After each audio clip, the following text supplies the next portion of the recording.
यह कहानी है प्यार, खून और एक ऐसे राज की जिसे समझना आसान नहीं और भूलना नामुमकिन। कहानी है थाम्मा की। दिल्ली का रहने वाला आलोक गुप्ता एक आम सा जर्नलिस्ट, राजमा चावल दफ्तर और रोजमर्रा की भगदौड़ से भरी जिंदगी पर एक दिन एक रिपोर्टिंग असाइनमेंट के दौरान उसका रास्ता मुड़ जाता है। वो जाता है जंगल की ओर जहाँ सन्नाटा चीखता है। वहीं उसकी मुलाकात होती है ताड़का से, एक रहस्यमयी, खूबसूरत और अजीब सी लड़की जो जितनी खामोश है उतनी ही खतरनाक भी।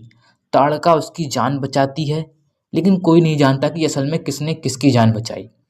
धीरे धीरे दोनों के बीच एक अजीब सा रिश्ता बनने लगता है, प्यार भी, डर भी।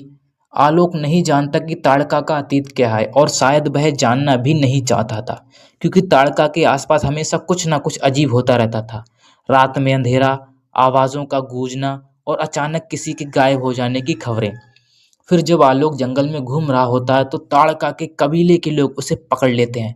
ताड़का उन्हें रोकने की पूरी कोशिश करती है, लेकिन वो लोग दोनों को पकड़ के अपने सरदार के पास ले जाते हैं, जहां वो लोग आलोक को एक गुफा में कैद कर देते हैं। और फिर आलोक को पता चलता है कि वह पहले से ही कोई और भी कैद है, और वो होता है उन सभी लोगों का पूर्वज जो कि इंसानों का खून पीने के चक्कर में कैद किया गया था। फिर जब वो आलोक का खून पीने की कोशिश करता है, तब ताड़का उसे वहां से बचा के ले जाती है। पर जब आलोक ताड़का को अपने घर, अपने परिवार से मिलवाता है, सब कुछ बदल जाता है। पिता राम बजाज गोयल यानी परेश रावल तुरंत पहचान लेते हैं कि कुछ तो गड़बड़ है। वो कहते हैं, ये लड़की इंसान नहीं है बेटा, ये तो सदियों पुराना श्राप है। आलोक हंस देता है और उसे मजाक लगता है। पर फिर शुरू होती है वो रातें जिनमें ना तो नींद होती है, पर सपने नहीं। सपनों की जगह खून, चीखें और बेतालों की परछाइयाँ। ताड़का बताती है वो एक थामा है, बेताल वंश की संतान जो इंसान का नहीं उसके दिल का खून पीती है। वो कहती है, मैं तुम्हें नुकसान नहीं पहुंचाना चाहती आलोक, लेकिन मैं जो हूँ उसे बदल नहीं सकती।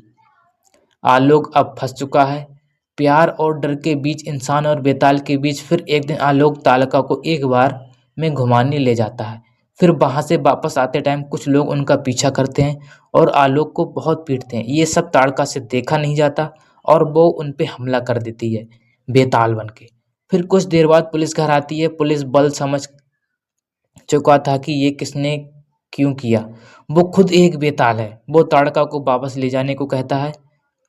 आलोक के पिता भी ताड़का को बुरा भला कहते। ये सब सुन के ताड़का वापस चली जाती है, लेकिन आलोक उसे दूर नहीं रह सकता था और वो उसके पीछे जाता है। ताड़का बस में बैठी है, आलोक कार से बस रोकने की कोशिश करता है, तभी उसकी एक्सीडेंट हो जाता है। फिर ताड़का उसे हॉस्पिटल ले जाती है, लेकिन डॉक्टर उसे मरा हुआ बताते हैं।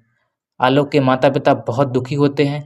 धीरे धीरे उसका शरीर बदलने लगता है, उसका चेहरा पीला पड़ता है और उसकी आंखों में लाल रंग उतर आता है। अब वो इंसान नहीं रहा, वो खुद एक थामा बन चुका है। लेकिन कहानी यहाँ खत्म नहीं होती, क्योंकि असली दुश्मन अब सामने आता है। यक्षासन, एक प्राचीन बेताल जिसे नवाजुद्दीन सिद्दीकी ने से निभाया है, जो सदियों से इंसानों और बेतालों के बीच के नियम तोड़ना चाहता है। वो कहता है, अब वक्त है बेतालों के राज का, इंसान सिर्फ शिकार है। आलोक का अब चुनना है, क्या वो ताड़का को प्यार में रहकर अपने जैसे लोग का हिस्सा बने, या इंसानियत के लिए लड़कर सब कुछ खो दे। आखिरी जंग में खून की नदियां बहती हैं। ताड़का आलोक को बचाने के लिए खुद का बलिदान देती है, और यक्षासन की हार के बाद आलोक अपने भीतर की अंधकार को स्वीकार करता है। वो कहता है, अब मैं क्या करूंगा, मेरी लाइफ, मेरे सपने सब खत्म, राजमा चावल कैसे खाऊंगा। एक दर्द भरी मुस्कान के साथ वो जंगल की ओर चला जाता है। कहानी खत्म होती है वहीं जहां से शुरू हुई थी, अंधेरे में, सन्नाटे में, एक अधूरे प्यार के बीच।